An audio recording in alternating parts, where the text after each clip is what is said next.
It's Tesla. The shares are jumping. We did have a batch of upbeat news driving sentiment on Wall Street, including a note from Morgan Stanley's Adam Jonas. Pras Subramanian's here with the details. And we were talking a little bit about this note earlier, but it's very interesting that he looks at this company, and I guess he has for a while, as bigger than just cars.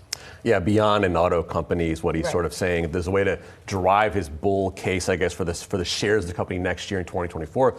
Looking ahead to things that are non-auto, non-core is what he says to the business. And it's funny because he mentions in the note later on that he has got significant pushback from clients about this, and he still, hey, you know what? No, I'm a true believer in this stuff. Like, for instance, Optimus robot, Tesla adjacent technology, tech that could upend the label market, Dojo supercomputer. We talked about this before. The supercomputer that can be used for any number of purposes like AWS, in that sort of a realm of possibilities for the Amazon, sort of, huge EBIT mover with AWS. Also noting their edge AI. Imagine your car is a robotic edge AI device.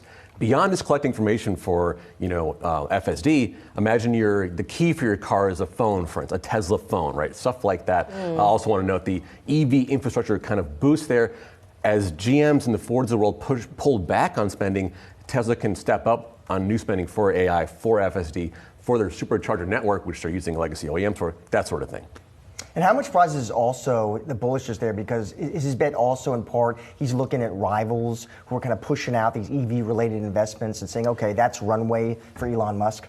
Right, as the legacy guys pull back, gives you an opportunity to push in and spend more and gain more market share in those Tesla car adjacent stuff, right? Software, supercomputing, and the EV infrastructure stuff like the charging networks we're talking about. That's sort of a big deal there. But I just want to note that it's funny because not funny, but it's his model for 2030 and beyond includes these services as being a huge factor in Tesla's profitability and revenue growth there. So it's something that we've seen other bulls like Dan Ives talk about that as well.